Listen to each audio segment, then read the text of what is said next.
And we're live. Hey, Welcome back folks. to Matrix Talk. Good afternoon. There's somebody from Cheltenham. Oh, yes, there is a Cheltenham section in Philadelphia, correct. Oh, wow. My wife always talks about Conshohocken. Conshohocken's another cool place. Yeah, very hilly. Oh, really? Oh, Okay. yeah. I think she lived there in an apartment when she was in school. It's a good place for people when they're just like Mary Alice, when you're just starting out. And Starting out, right. Nice, cheap place to live, good people, good neighborhood, that kind of. That's what she said. Yeah. They were, Yeah, still is to this day. had the corner delis and all Yeah. that. Oh, yeah. Yep. Now they have corner coffee houses and stuff. Oh, yeah. Well, yeah. Oh, don't forget the soft pretzel. Oh, man. Don't get my wife started on those. She's opinionated about them, too. I've discovered that when it comes to pretzels and cheesesteaks, Philly people are rather opinionated. You must defer. You're right. That's right. You better not wade into that argument. No. You're heading for a fall. So we're goofing off for 4 or 5 minutes till folks show up. We got a few. We may not. It's Friday the 13th. So. Yeah. And we will, I don't know, roll this one out. The demagogues, the Constitution, and the pro-social matrix. A&N. Oh, cool. Cool. Yeah. Well, I know when I was, down there around Constitution Center, whatever, we managed to find pretzels and Philly cheesesteaks, and my wife said they were the real thing. Oh, yeah. Given the area that we were in, it made sense. I mean, we were right in the thick of it. So. Oh, yeah. I grew up on those. I grew up on Philly pretzels. My wife did too. They had them in her school. Yeah, they would come around at lunchtime. They would have two kids that would come around in a big plastic garbage pail, Kevin. Yeah. They'd walk into the classroom, and you could buy 4 of them for $0.25. I remember that. I always had $0.25 in my pocket. That's amazing. You and my wife have similar experience. Oh yeah, fond memories. And then they'd even have some mustard. You could put some mustard on it. Oh yeah. Oh, she's big on the mustard. That just completes the whole thing, right? That's like putting the icing on top of the cake. That was good stuff. Yeah. So, and here we go. So we don't know. Well, no. Say there we go. We're all picking up. Yeah. We got more people. Some people we'll get a few more. Good. Tell you what, this chat sure is better looking than that GoToMeeting chat. I did a presentation earlier today for the Maine Psych Association folks, and their chat's nowhere near as nice. Yeah. Bill and I are really partial to the crowdcast. We like the crowdcast. Right. Ann Sullivan says hi. Hey, Ann. We know her. Yeah, missed you yesterday. Thought you were going to be on the mastermind. Yeah, that's right. We were here. We'll catch you down the road, though. Oh, yeah. We're pretty well here 5 days a week. Yeah. We did take Wednesday off. We did. In honor of Veterans Day. Veterans, yes, we did. On quarantine again. Yeah. Yeah, there you go, Ann. It's starting to happen around by me. A whole lot of that going around. Yeah. So 104, we're almost there, and then we'll talk about our topic. Yes. Or how we arrived at this topic. Oh, Caroline too. Yeah, there you go. And, a lot of quarantine. Welcome to everybody who then signs on months later and finds this, because Crowdcast is wonderful in that it stays right up on line and available for people to come in and listen later on, which is very cool. Yep. And also what's going to stay on is our little green button down there on the bottom, Kevin. Now, I hooked that up to Ninja Training today. Yeah. People. So you can click down there and become a ninja. And I mean, we're serious. Very high level, very, very high level matrix training. And I gave it, click here for an introductory price that won't last long, which is true. It won't last long. And we will, because we're sort of designing the course as we go. We are. So, hence we're doing tweaking tweaking it and such. And so whenever we figure we got her tweaked pretty good, then we'll up the price. So if you want to get in on the ground floor and help us tweak, which we love doing, we love. Oh yeah. So, and yes, and Crowdcast is useful. And it's 105. So this is Friday, if you haven't noticed.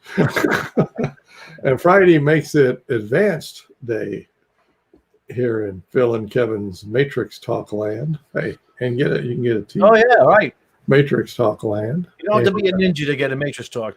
And just so you remember, Mondays, we're just going to do, we're going to show the two loops. We're going to focus on showing who's important to you, yucky stuff, away moves, toward moves, notice.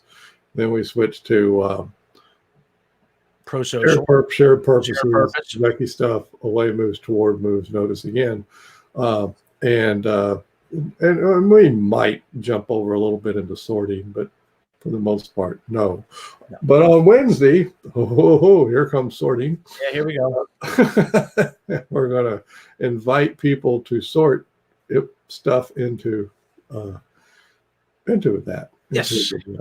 Into the Matrix. Those points of view into the matrix. We're going to have them sorting, and along comes something called verbal aikido.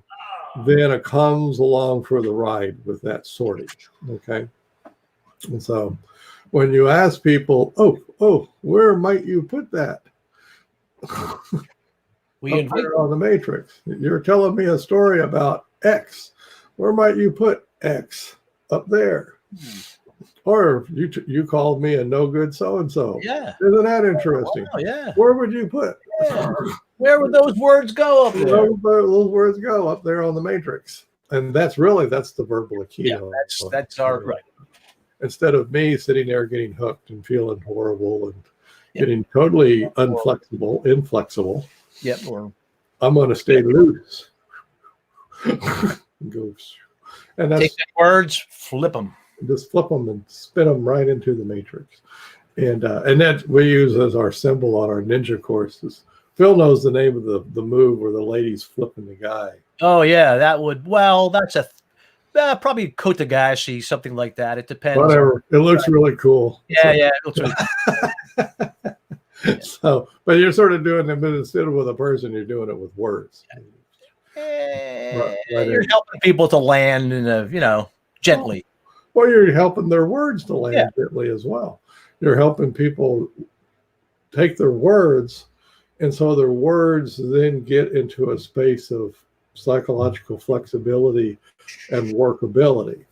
So words that initially might not have been, they may have been very sticky, and certainly not meant to be workable. We're going to lift some of the stickiness off of them and see if we can propel them toward workability. That is, working for the life that they want to head for. And whatever, even if they just want to wander about life, fine. Does it work for your wandering? Whatever. And so that's Wednesday. And now we're to Friday. And this is when we go gonzos.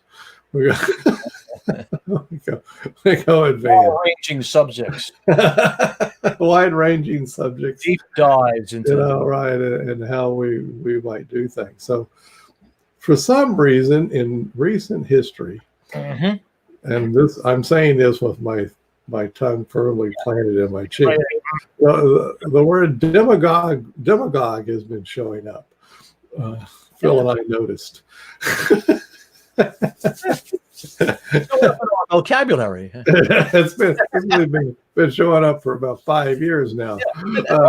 Vocabulary too. Right, it keeps bumping up. So demagogue and demagoguery was showing up, and then in relation to that, the United States Constitution. So when I say Constitution, I'm referring to, literally right in Phil's fair city there, right down the road from where I started. Right there, the Constitution, and of course they were meeting in the summer of 1776 for the Declaration of Independence, and then later on met for the writing of the Constitution and such. A few years later. Yeah, and then Well, way many years later, 2011 actually, this thing called the pro-social matrix shows up. Yeah. So we're gonna relate those things together. Yeah. Just for the fun of it. Because we can. Because we sort of enjoy doing that. Yeah, we had some fun with this. And so before we even get to anything beyond, isn't demagogue a gorgeous word? I love that word. I mean, you got to admit, man, Yeah. as words go, that thing's just way up there. That commands attention when you say that. I mean, you can just say, you can sound learned. Yeah. If you say the word demagogue. Absolutely. People lean in. I go, oh my, Ooh. that must be an educated person. Yeah. They said the word demagogue. No, we're of course not saying anything about what that language that means in the English language, or at least what it's come to mean in our language. But it's actually arbitrary verbal. John knows we're playing. But when you go back, I mean, even good old like Plato. Oh yeah. I mean, he was born like before 1960. You know. Yeah. I'm talking the Plato. Really, it was thousands of years ago. He was writing, and by gosh, he was writing about demagogues. It's amazing.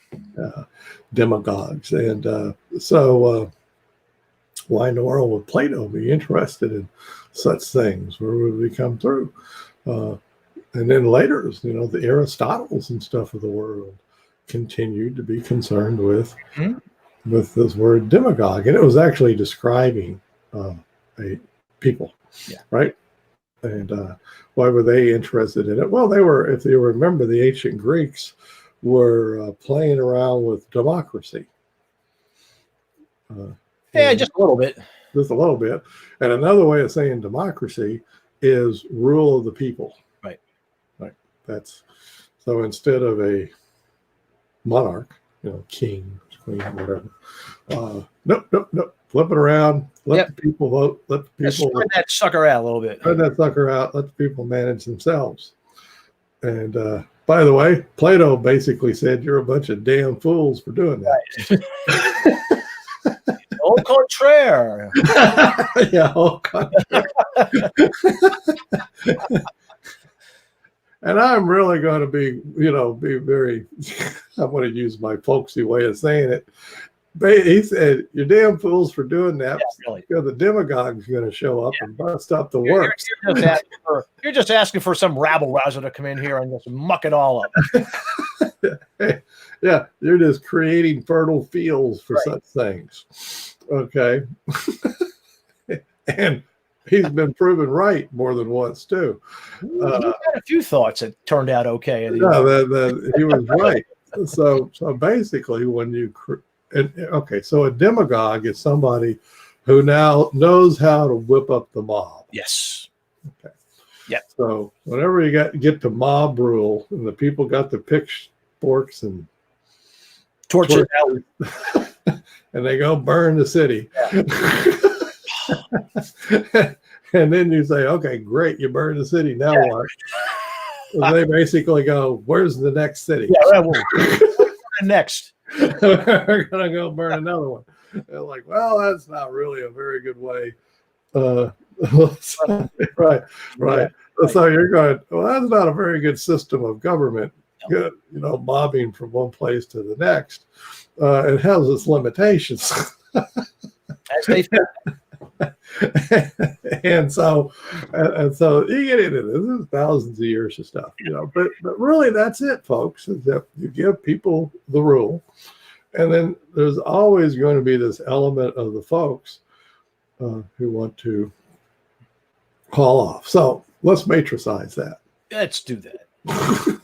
let's matricize, because that's a bunch of individuals and then groups of individuals doing stuff.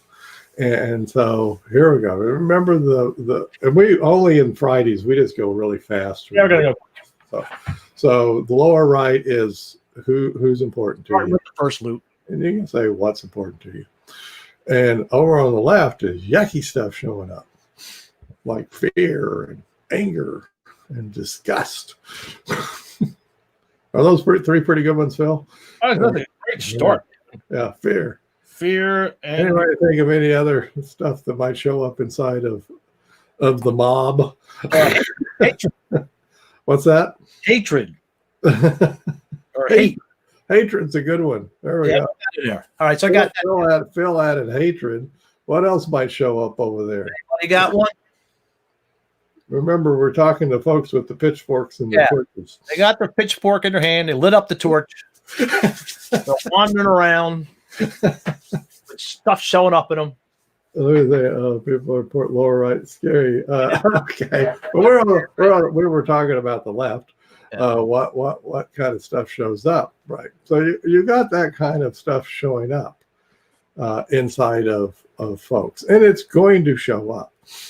It's not a case of if it's going to show up. When it shows up. It's when it's going to show up, which is today. Yeah. It's like now it's going to show up. And for the most part, mobs usually burn out pretty quick if you go with the torch, because like a flash dance. right. That's right.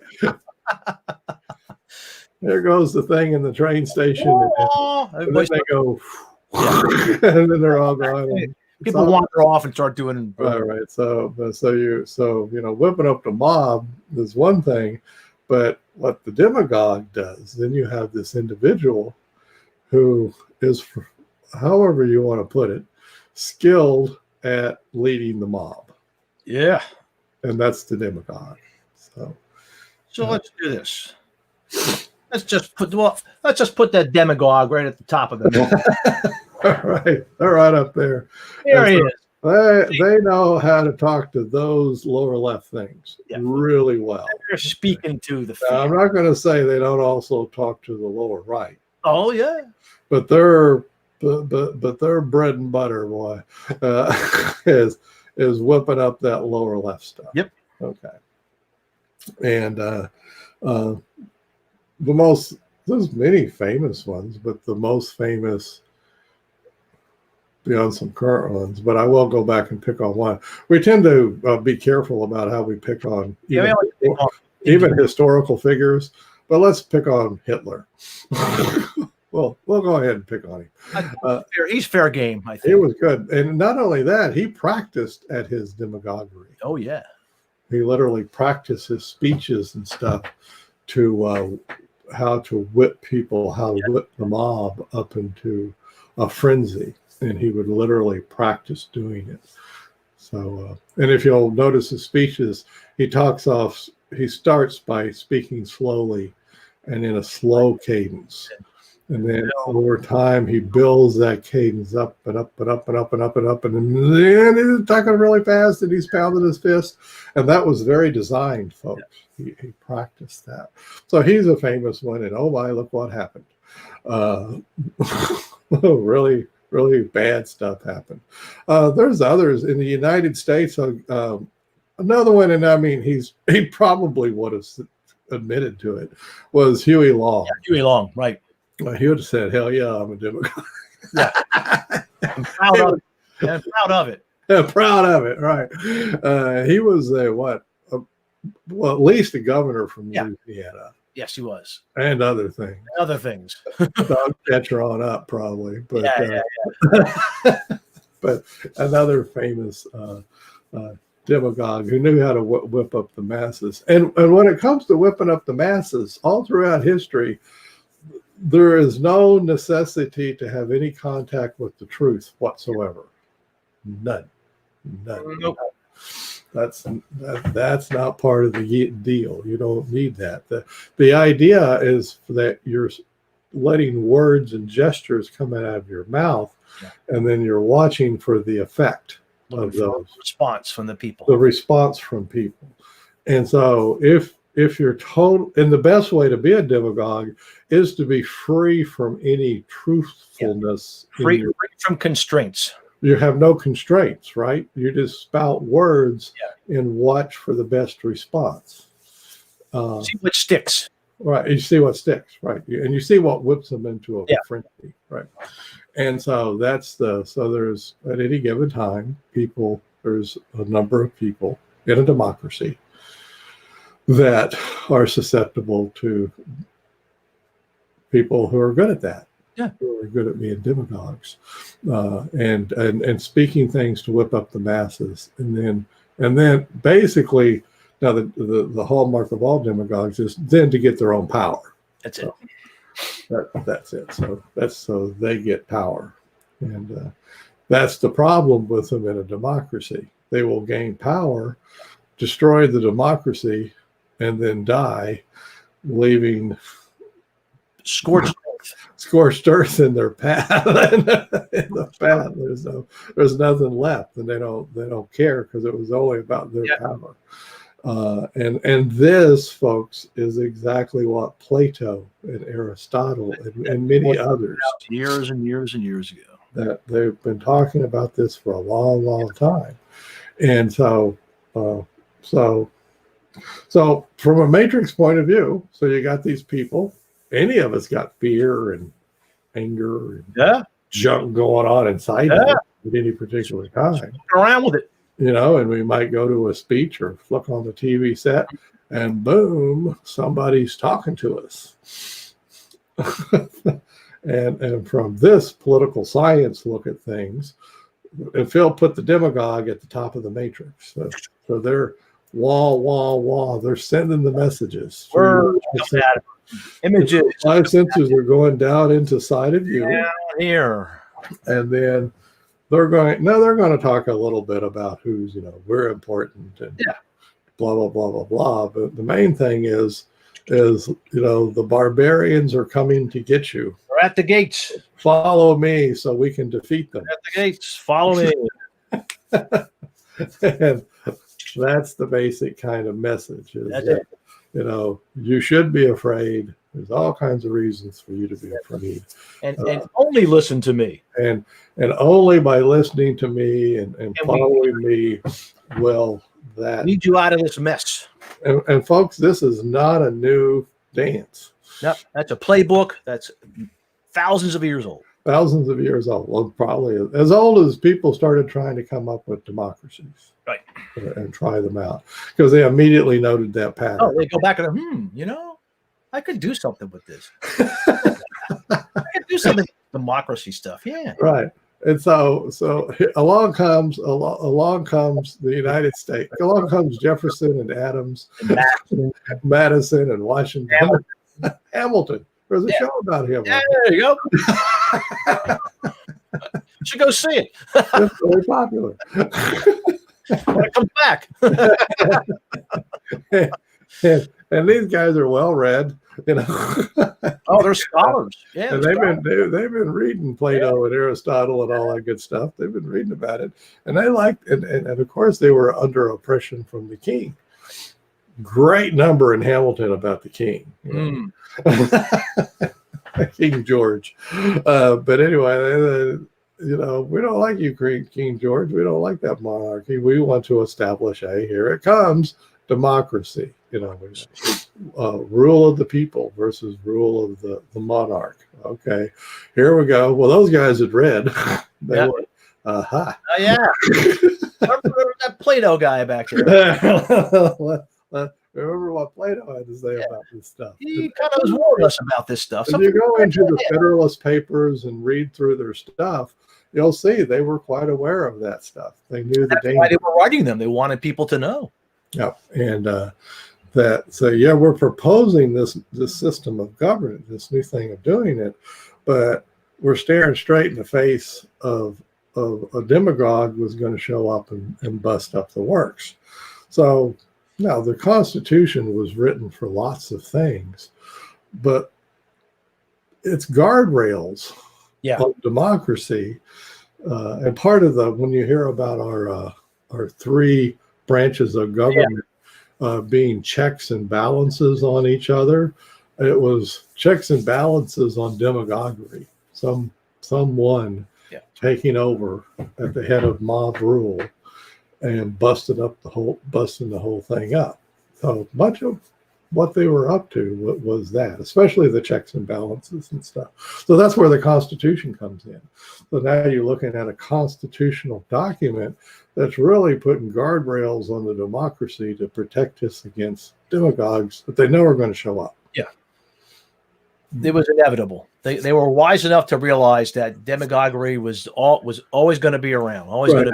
So they weren't going to bury their heads in the sand and say, "Oh, our country's going to be different." Yeah, we're not going to have that problem here. We won't have that problem. Okay. Right. They knew better. They knew better. They knew that it was going to show up, and so let's write a constitution and stuff, and a system of government that ends up putting some pretty sturdy guardrails on, so it can repel the inevitable demagogue that's going to show up and try and whip the mass. So that's why we bring the Constitution into it, back to it. But by gosh, even though your best efforts come along, there comes along some really good demagogues. Somebody sneaks in. that really go to testing those guardrails. Right. Right. I mean, the semi truck is really dragging on the guardrail. Yeah, right. So, Scraping along. scraping along, that guardrail's just barely hanging. They're groaning.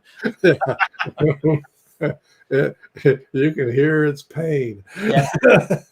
As it's straining at the limits. We're speaking metaphorically here, but you know what we're talking about. Yep. And so then what we're saying is then well, here's the answer. Everybody throw your hands up and say, all is doomed, and just Run screaming off into the night. run screaming off into the night, right? That is not what Hamilton and Jefferson and Adams had in They mind. weren't trying to go for that. No, they weren't into people doing that, throwing their hands up. And by the way, if you hear the term nihilist, well, that's sort of the nihilist way of going about it. Oh, to hell with it. Nothing really ever matters anyway. Nothing matters. Right. Smash and grab, whatever. Right. And so they wouldn't, the forefathers would not have appreciated nihilism. They knew, of course, they knew about it. That wasn't their thing. How do you go around doing it? And so then it's okay. Well, it's all well and good to say we're demagogues are running around. We ain't pointing no fingers. Yeah, we'll leave it up to you to find your own demagogue. Running about, and we know we got the Constitution, and then it's like, oh my gosh, you hear a lot of hand wringing actually going on about, oh my, what are we going to do? Well, here comes the pro-social matrix. Here we go. We're gonna get into it. So let's see what's happening. Okay, first of all, let's use the ACT matrix and know that smack dab in the center of it, our target is always psychological flexibility. Let's just begin there. Right?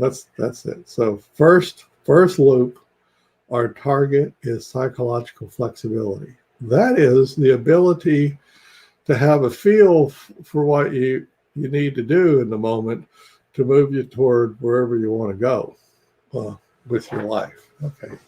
And to stay flexible, even though you may be being drugged into your head and being pulled toward great inflexibility. Over here, right? Yeah. Right. So you may be pulled down into inflexibility. So when, so let's say from up top, you're watching the news. Yes, the messages. The messages from up there. But when I say up there, I don't mean like God. I mean like up in your senses. And here they come in your senses. And you're hearing like the outside. The demagogues have us all is lost. How's that? Yeah, All is lost, right?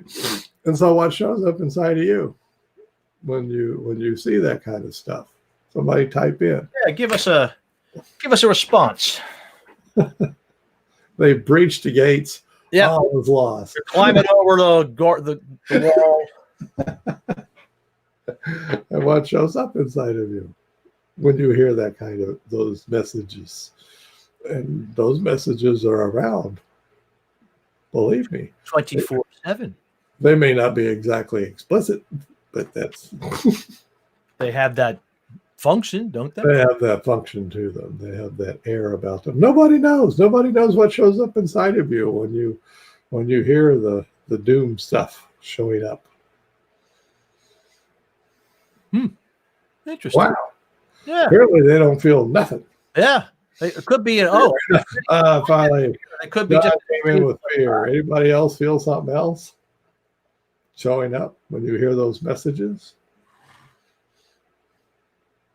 Disgust. disgust. All right. Deshaun John. Somebody else must be out there. And annoyance. I like it.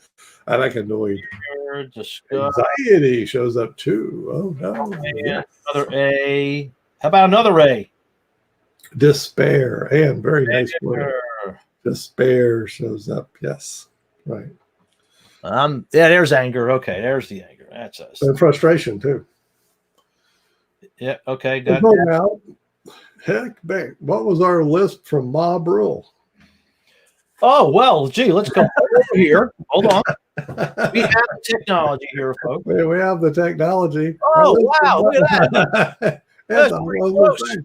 Oh my God. Dang. Copy. Oh my God.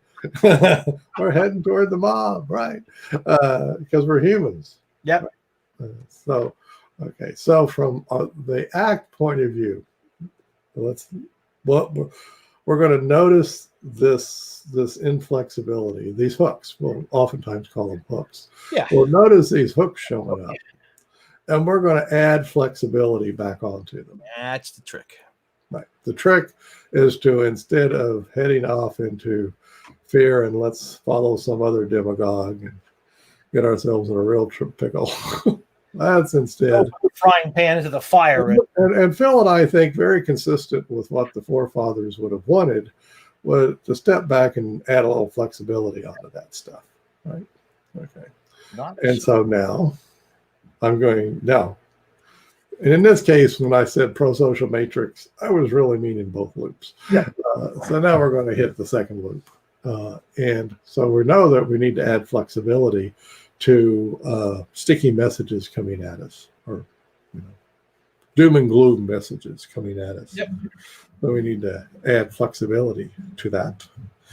And so what's a nice way to add flexibility? There's lots. There's millions of ways that, but we're going to go with the more easy pro-social way. What's our shared purpose? Just added one more question to that. He just added it, and you go, okay. So I hear all that doom and gloom stuff. Mm-hmm. I wonder, in the midst of all that, what's our shared purpose? Hmm. What are we about doing here? What's this all about? What is it? What's Type the in shared folks. purpose? What's our shared purpose? And Resolution. Caroline. All right. Whatever. We just want folks to have a conversation Yeah, about we just start to get the so Caroline says resolution. John says share a better life. social shared purpose, a better life. Okay, whatever. Anybody got another one? Well, and then it gets into, okay, so you're doing you news people out there, you're doing this doom and gloom stuff. Yeah. What's the shared purpose for the doom and gloom? What's that for? Or when you're mucking around over here. The workability of it. What are you working for there? Because if you show them on the Matrix, well, you do a bunch of doom and gloom, you just send them people into the mob mentality. Down here. So we're heading toward the mob. Fanning the flames. Fanning the flames. You're actually, with your doom and gloom, and this is any media that does this, you're literally fanning the flames of the mob rule mind. making folks even more susceptible to There's my flames over here. and make even more susceptible to demagogue statements. You're literally driving people Down, and so our antidote, and we just want to present to you this simple thing, not an antidote, I shouldn't say that, but it's a flexible frame you can add on to it. yes. It's a flexible frame. I'll tell you in a second what that means. But it's we're going to add that flexible frame. What's our shared purpose in all this? What are we up to? You know, what are we trying? What are we trying to accomplish here? Because if you're a U.S. citizen, you're a U.S. citizen. You're under A U.S. citizen. that Constitution. Yeah. You're under that Constitution. You're under this system of government. So within that Constitution and system of government, what's it mean to do, and what does it mean? And you'll see people on both sides Finding common ground as to not be a lawbreaker. Right. And Well, whatever. But now we're talking. Now we're having that conversation. It's a more flexible conversation, folks. Now this is Advanced Friday. Yep. so ACT, acceptance and commitment training and therapy, is based on a theory of language and cognition called relational frame theory. And relational frame theory simply shows how people can get so stuck in words, in stuck stories. Has anybody on the list here ever heard a neighbor or somebody telling a story, and now you look back on it and you think, oh yeah, that was a stuck story? As a matter of fact, a doom and gloom is a stuck story, right? Right. These are stuck stories. What you're hearing even from the media, is them spitting out stuck stories.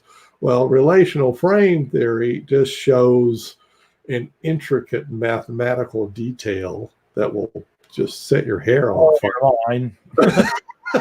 We'll skip over that. Just splashed in my head, Kevin. All right. And the end of that story is how really language works to get us stuck. Yep. It does.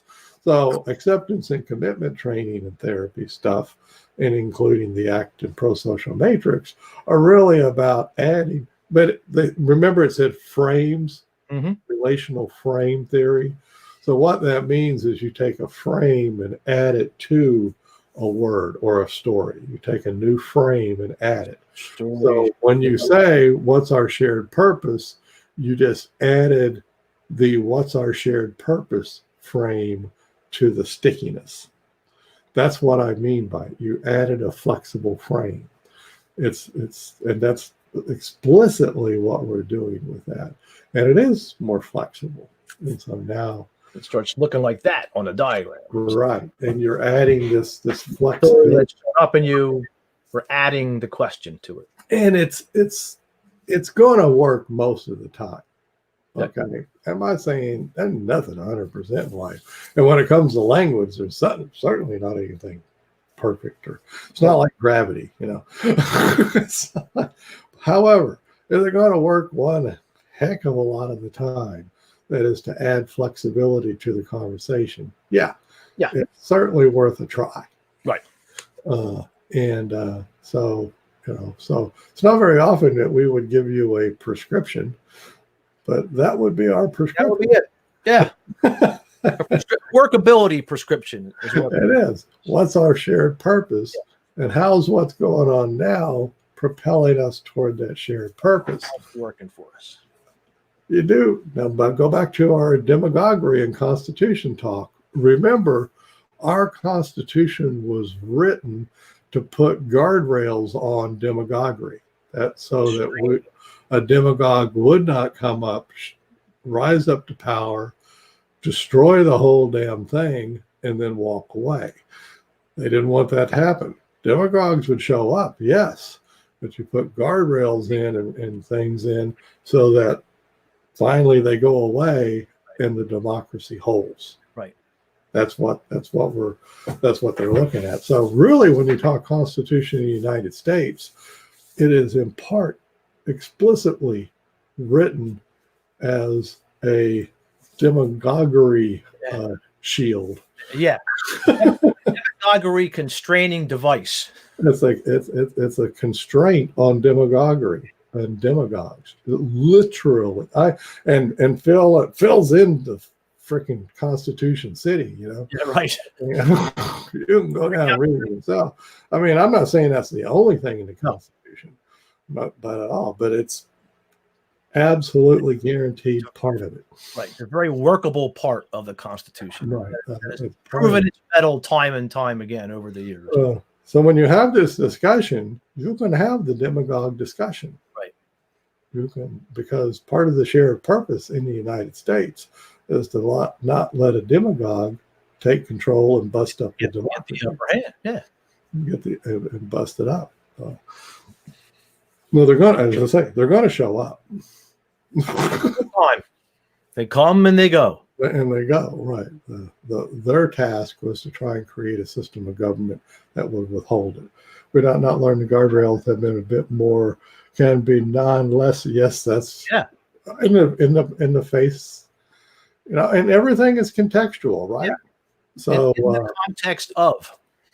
Right. And so in our current system, it seems like we were in a more vulnerable context. Let's put it that way. And the framers of the Constitution, and they're the great word. They are called framers, right? The framers. Love it. They were a little bit RFTing back then, right? The framers. They were RFTing back then, but they knew that they couldn't predict the future perfectly. They had to try and put in a flexible system. One that would flex and could change. And by the way, when you talk about being a strict, you know, constitutionalist, you can go read the papers, the Federalist Papers and stuff. They didn't want that. No. They knew words would change over time, circumstances would change over time, things needed to adjust. But what was not arguable was the rule of the people. Yeah, they would keep the rule of the people in. And to guard against the rule of the people being taken over by somebody who would say, well, I will be your ruler. Yeah. And listen to me, follow me. They were, no. Yeah. No. Constitution over here, folks. No, we don't want that. Yeah. And so it's part of the conversation. What we're saying is part of the conversation of shared purpose is the demagogue conversation. It's not to be ignored. Add it right in. You add it right in. It's part of the constitutional conversation. So when somebody says defend the Constitution, so you're talking about defending our guardrails against demagoguery. Yeah. Let's have that discussion. And let's have that discussion. Let's do and other stuff about the Constitution. But it's part of it, but that's part of our shared purpose. Yep. So the shared purpose of the United States writ large, it's easy. They framed it up that way. And the president has to, and everybody else has to oath. Take your oath. To defend the Constitution. But to the Constitution of the United States. That's your oath. So you're a defender, and all of us do. Yeah, we all do. So, and in that case, we can say, well, shared purpose. And when we say that in the United States, we're saying shared purpose in regards to our constitutional shared purposes. That's what we're talking about. So therefore, you can perfectly well have demagoguery conversations. Anytime. You're not even pointing fingers at anybody. And notice, we haven't pointed our finger at anybody except Hitler. Yeah. And Huey Long. But we figured we'd get a kick out of it. So if you want to get a kick, read about he would agree. He would do it. He would read what Huey Long. He was hilarious.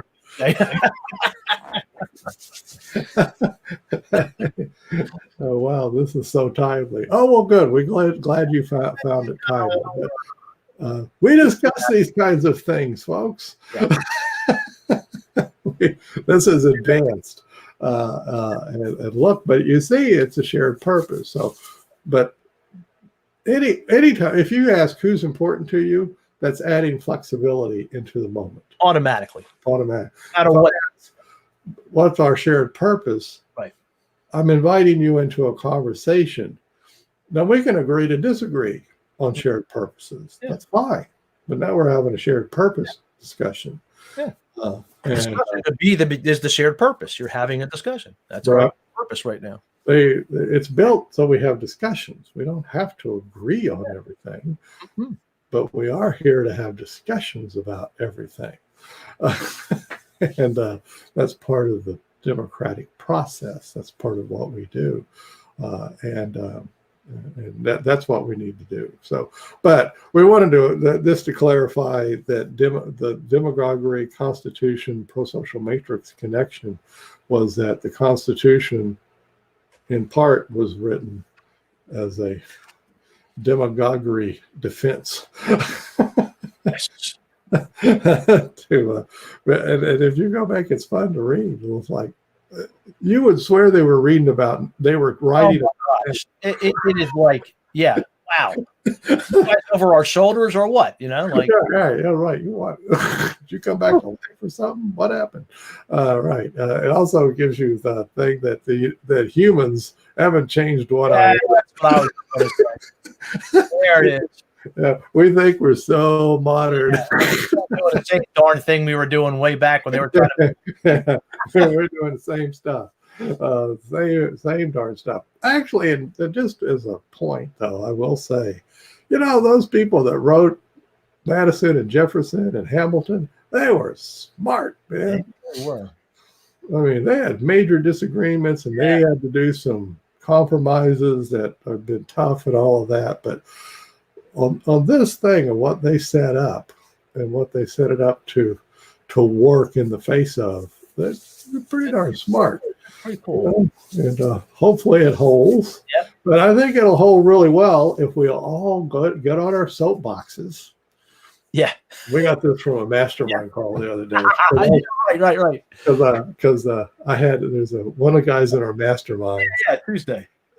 Tuesday, but he lives really close to Faneuil Hall down in Boston. Yeah, he's in the other birthplace of democracy. The other birthplace, and so I was trying to get him to get up on a soapbox. Yeah, we were working. Faneuil Hall and say, "What's our shared purpose?" Ring the bell.